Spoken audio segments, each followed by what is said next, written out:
Mi madre se volvió en mi contra en el tribunal, poniéndose del lado de mi exesposa infiel y obligándome a mantener a su bebé hasta que los resultados del ADN destrozaron su ilusión. Comenzaré diciendo que mi madre siempre ha deseado profundamente tener una hija. Era algo que había soñado durante tanto tiempo como puedo recordar. Su emoción era palpable cuando ella y mi padre descubrieron que esperaban su primer hijo, que resultó ser yo. Sin embargo, todo cambió en el momento en que supo que iba a ser un niño. Estaba extremadamente decepcionada. Y esta decepción no era algo que guardara para sí misma. De hecho, me ha contado esta historia en numerosas ocasiones a lo largo de mi vida, dejando claro que siempre había deseado un resultado diferente. Mis padres planeaban tener más hijos, ya que mi madre en particular tenía el corazón puesto en tener una hija. Desafortunadamente, la vida tenía otros planes. Después de que nací, mi madre comenzó a experimentar complicaciones graves de salud que, con el paso de los años, hicieron imposible que pudiera llevar otro embarazo. La idea de no poder concebir nunca más fue devastadora para ella. Solo puedo imaginar el peso emocional de esa pérdida y creo que aún lo lleva consigo hasta el día de hoy. Debe haber sido una realización increíblemente dolorosa para ella, que el sueño de tener una hija nunca se hiciera realidad. En los años siguientes, mi madre hablaba a menudo de su anhelo por una hija, un sentimiento que parecía intensificarse con el tiempo. Notaba cómo mimaba a mis primas mujeres, prodigándoles afecto y atención que parecían una expresión del amor maternal que siempre había esperado dar a una hija propia. Ya fuera a través de regalos extra, cariño, o simplemente la forma en que las trataba, había una clara diferencia en cómo se relacionaba con ellas en comparación conmigo. Curiosamente, este comportamiento suyo no me molestaba mucho durante gran parte de mi vida. Había aceptado que así era mi madre, y no tomaba su favoritismo hacia mis primas mujeres de manera personal. Sabía que me quería, y en su mayor parte, estaba en paz con ello. Eso fue hasta que mi exesposa Sofía entró en escena. Sofía era la hija de la mejor amiga de la secundaria de mi madre, alguien con quien mi madre se había reconectado después de muchos años de estar fuera de contacto. Cuando mi madre conoció a Sofía por primera vez, quedó impresionada por lo hermosa que era, e inmediatamente se obsesionó con la idea de que Sofía sería la pareja perfecta para mí. En ese momento, yo estaba soltero y mi madre había sido algo implacable en sus esfuerzos por emparejarme con varias mujeres. Pero ninguno de esos intentos realmente prosperó. Esta vez, sin embargo, estaba determinada y persistente. Me decía constantemente lo impresionante y maravillosa que era Sofía, cómo nos complementaríamos mutuamente, y eventualmente se convirtió casi en una obsesión para ella. Durante semanas, soporté sus constantes intentos de empujarnos juntos, y eventualmente cedí. Honestamente, en ese punto, acepté la cita a ciegas más por el deseo de calmar a mi madre que por curiosidad o interés real. Solo quería que dejara de hablar de Sofía y me dejara vivir mi vida. Cuando finalmente conocí a Sofía, mi primera impresión coincidió con todo lo que mi madre me había dicho. Sin duda, era increíblemente hermosa. Pero a medida que avanzaba la noche y nos conocíamos un poco mejor, me di cuenta de que no había mucho sustento debajo de su belleza. Una de las primeras cosas que siempre trato de aprender sobre alguien es qué los motiva, cuáles son sus objetivos y qué sueños tienen para su futuro. Cuando le pregunté a Sofía qué quería hacer con su vida, su respuesta me sorprendió. Me dijo sin dudar que su sueño era ser una madre ama de casa. Fue entonces cuando sentí un sentido de descontento. No es que haya nada malo en querer criar una familia, pero en ese punto de mi vida tenía ambiciones muy diferentes. Ni siquiera estaba pensando en tener hijos pronto, y esperaba estar con alguien que tuviera aspiraciones más allá de solo formar una familia. Así que, naturalmente, le pregunté qué planeaba hacer mientras tanto antes de tener hijos. Su respuesta me dejó aún más perplejo. Simplemente respondió que solo quería ser una esposa ama de casa. La miré perplejo mientras explicaba que su madre siempre había sido ama de casa durante tanto tiempo como podía recordar, hasta que su padre falleció, y que en sus ojos, este era el secreto del matrimonio exitoso de sus padres. Aunque podía respetar que funcionara para su familia, se sentía completamente diferente de lo que buscaba en una pareja. Quería a alguien con pasión, alguien impulsado por un sentido de propósito, ya sea en una carrera o en una búsqueda personal. La idea de que alguien quisiera ser una esposa, ama de casa desde el principio, no se alineaba con mis valores en ese momento. Sofía y su madre vivían con su tío, quien cubría todos sus gastos, ya que su madre aún no quería trabajar. Cuando regresé de esa primera cita con Sofía, estaba innegablemente decepcionado. Había entrado en la cita con bajas expectativas, principalmente porque quería apaciguar a mi madre. Pero saliendo de ella, sabía que esto no era lo que buscaba. Naturalmente, mi madre no estaba demasiado contenta cuando compartí mis pensamientos. De hecho, estaba visiblemente molesta, casi como si la hubiera ofendido personalmente al no darle a Sofía lo que ella consideraba una oportunidad real. Me decía constantemente que no había tomado el tiempo para conocer realmente a Sofía, insistiendo en que si solo lo intentaba un poco más, vería lo que ella veía. Pero yo había tomado una decisión. Le dije lo más firme que pude que dejara la idea de nosotros y que era mejor que ambos siguiéramos adelante. Debería haberlo sabido mejor, sin embargo. Mi madre no era alguien que se rindiera fácilmente, especialmente cuando tenía el corazón puesto en algo, o en este caso, en alguien. No mucho después, mi madre me invitó a su casa, lo cual no era inusual. A menudo me pedía que viniera a cenar o simplemente a ponernos al día. Pero esta vez cuando llegué, noté que Sofía también estaba allí. Aparentemente mi madre había tomado la iniciativa de invitar a Sofía para forzar otro encuentro entre nosotros. Una vez que llegué, tanto mi madre como mi padre salieron corriendo de la casa con sonrisas casi traviesas diciendo, «Disfruten su cita». Estaba absolutamente mortificado. A juzgar por la reacción de Sofía, estoy seguro de que ella se sentía igual. Nos quedamos allí por un momento, mirándonos incómodamente, ninguno de los dos sabiendo qué decir o cómo manejar la situación. Era como ser puesto en una cita que no habías aceptado, justo en medio de la casa de mis propios padres sin escapatoria a la vista. Por unos minutos, nos quedamos en silencio, sin saber qué hacer. Podría haber inventado una excusa y haberme ido fácilmente, pero no quería avergonzarla más. Después de todo, ella era tanto una víctima de la matchmaking excesivamente celosa de mi madre como yo. Así que, en lugar de huir, intercambiamos risas incómodas, reconociendo lo bizarro de la situación, y eventualmente nos sentamos a hablar. Pensé que, ya que estábamos allí y no teníamos nada mejor que hacer, podría pedirle que me contara más sobre sí misma. Admitió bastante abiertamente que le había gustado después de nuestra primera cita, y estaba bajo la impresión de que yo también le había gustado. Pero cuando nunca la llamé de vuelta, ni hice ningún esfuerzo por contactarla, se sintió confundida. Le dije lo más gentilmente que pude que, aunque era una persona amable y hermosa, sentía que teníamos objetivos muy diferentes en la vida, ya que ella deseaba ser una esposa, ama de casa. Sofía entonces me explicó que su intención no era solo sentarse en la casa haciendo nada, incluso si no teníamos hijos de inmediato. Comenzó a hablar más sobre su trabajo voluntario en la iglesia y cómo dedicaba sus días a trabajar con niños y ayudar a los necesitados. Su explicación me dio una nueva perspectiva.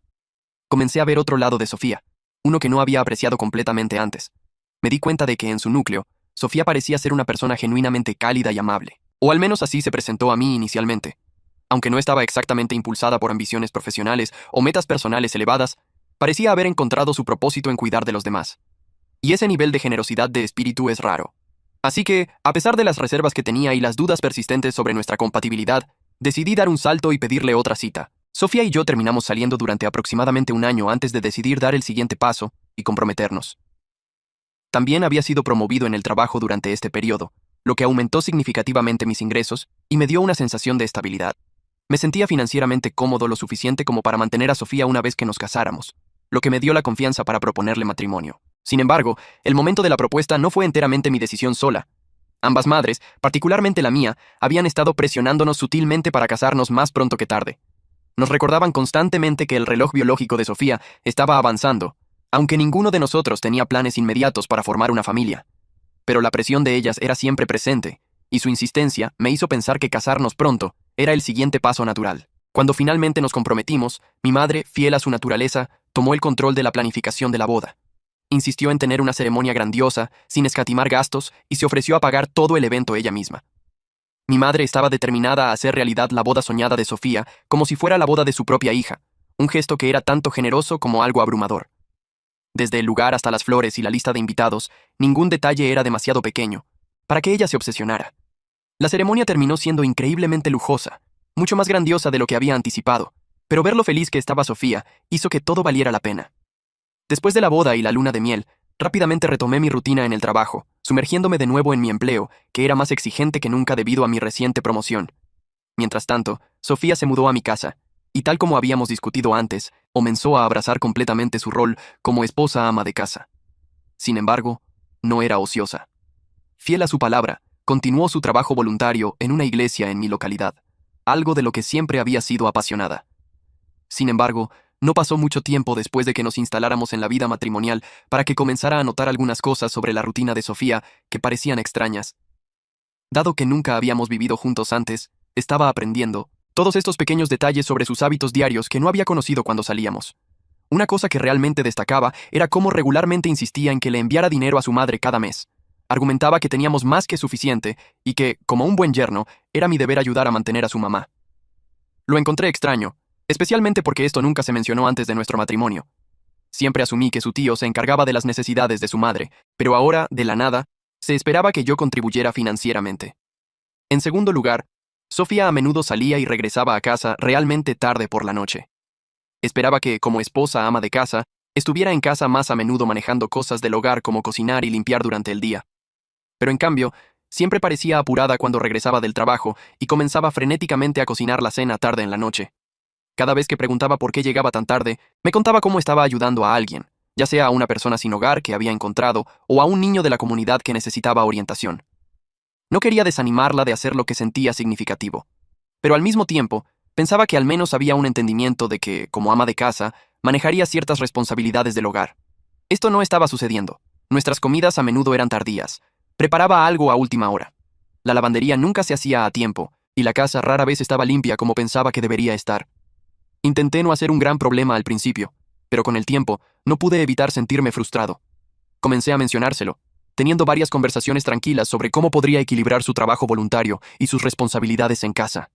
Cada vez me prometía que cambiaría y lo haría mejor, pero el patrón nunca cambió. Siempre era la misma historia. Cenas tardías, tareas sin hacer, excusas sobre lo ocupada que había estado ayudando a otros. Un fin de semana, cuando una vez más estaba fuera voluntariando, decidí ir a sorprenderla en la iglesia donde decía que voluntariaba. Pensé que quizás sería bonito pasar tiempo con ella en su elemento, y calculé que incluso podría ayudarla si necesitaba una mano con algo. Cuando llegué a la iglesia, pregunté por Sofía, esperando encontrarla en medio de su trabajo voluntario. Sin embargo, las personas en la iglesia parecían confundidas cuando mencioné su nombre.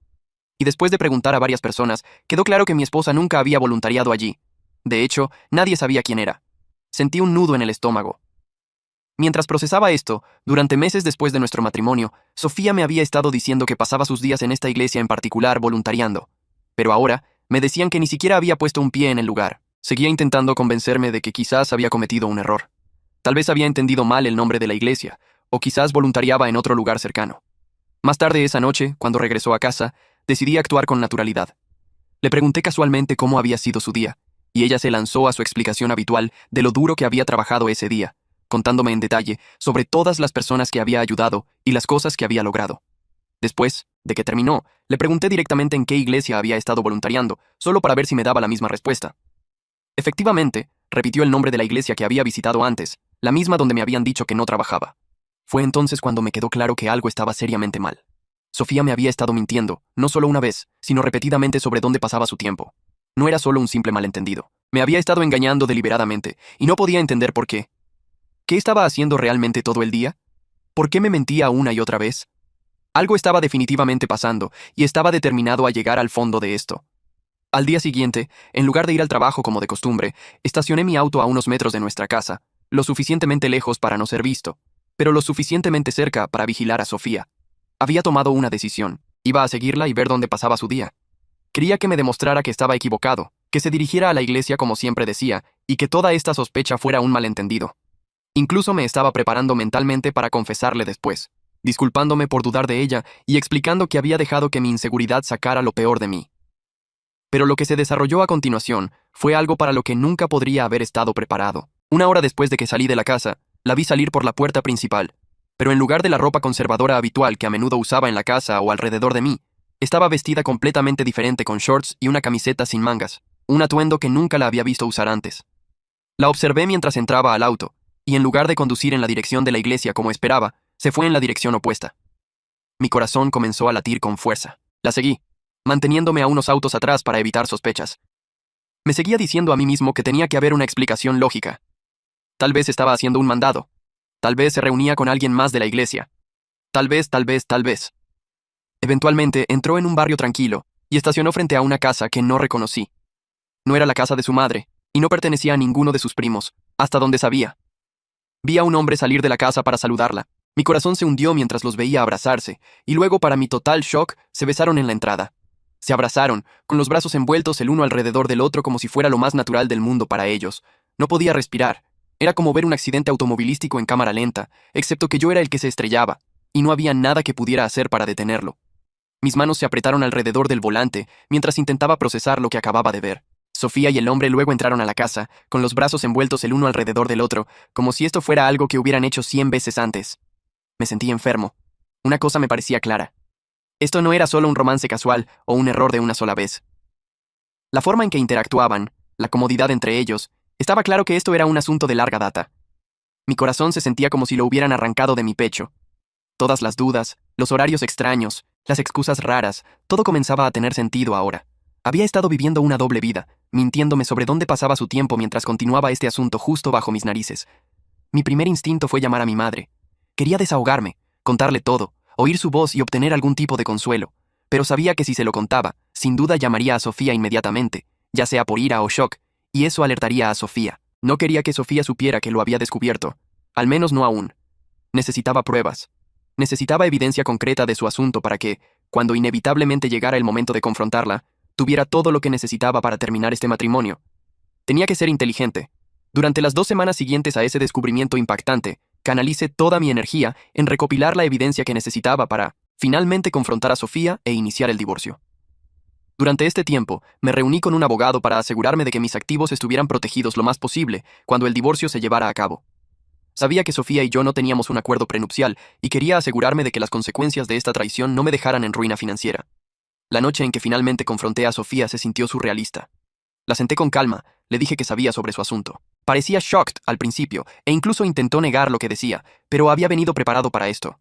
Uno por uno, le presenté toda la evidencia que había recopilado durante el mes pasado. Fotos de ella con el hombre, capturas de pantalla de sus mensajes de texto que había recopilado de su teléfono, e incluso registros de los días en que me había mentido sobre estar en la iglesia. Con cada pieza de evidencia que revelaba, sabía que no había forma de salirse con la suya. Finalmente, de mala gana, confesó. Admitió que el hombre con el que se veía era su novio de la secundaria, algo que ya había descubierto después de investigar y encontrarlo en Facebook. Intentó minimizar todo el asunto, diciendo que solo estaba siendo tonta y que solo estaba tonteando con él, nada serio. Insistió en que no tenía la intención de que las cosas llegaran tan lejos. No lo creí. La miré a los ojos y le dije firmemente que iba a divorciarme de ella. Estaba atónita. Creo que en alguna parte de su mente creía que podría salirse con la suya, que de alguna manera la perdonaría o sería influenciado por sus excusas.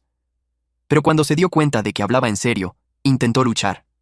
Me suplicó que reconsiderara, diciendo que podía cambiar y que podíamos resolver las cosas. Pero sus súplicas cayeron en oídos sordos.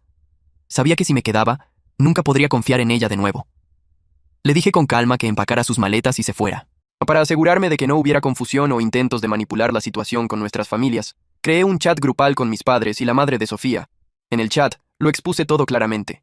Envié todas las pruebas de la infidelidad de Sofía, las fotos, los mensajes de texto, todo. Quería que supieran la verdad completa sobre por qué me divorciaba de ella, y quería prevenir cualquier narrativa falsa que pudiera ser inventada por Sofía o su madre. Sabía que una vez que la noticia se supiera, se desataría el infierno, y no iba a dejar espacio para malentendidos. Como era de esperar, las reacciones fueron intensas. Mi madre estaba absolutamente furiosa, indignada porque Sofía me había traicionado. Pero al mismo tiempo, ella y la madre de Sofía no pudieron evitar suplicarme que reconsiderara mi decisión. A pesar de la evidencia innegable de la infidelidad de Sofía, me suplicaron que encontrara en mi corazón perdonarla y darle otra oportunidad. Afortunadamente, mi padre estuvo a mi lado.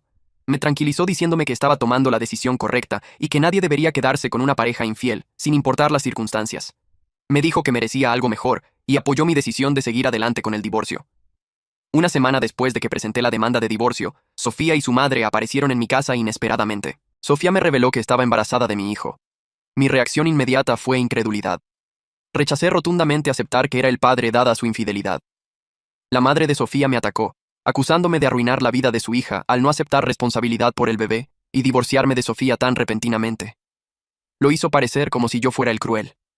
Más tarde, mi propia madre redobló sus súplicas. Me habló sobre cómo los niños pueden cambiar todo en un matrimonio, sobre cómo tener un bebé podría acercar a Sofía y a mí, como si el embarazo fuera una solución mágica para la infidelidad. Me dijo que Sofía había prometido no volver a engañar nunca, y que necesitaba considerar el futuro del niño, no solo mi orgullo. Me hizo sentir como el malo por elegir alejarme de un matrimonio donde la confianza se había ido. Cuando aún no cedía su razonamiento, mi madre, en su desesperación, amenazó con testificar en mi contra en el tribunal cuando llegara el momento, especialmente si surgía el tema de manutención infantil. Dijo que se aseguraría de que pagara por el bebé independientemente de si era mío o no. El ADN no importa. La familia es familia, argumentó, implicando que no le importaba quién era el padre biológico. Estaba determinada a reclamar al niño como su nieto, incluso si eso significaba ir en mi contra en el tribunal. Y eso es exactamente lo que hizo.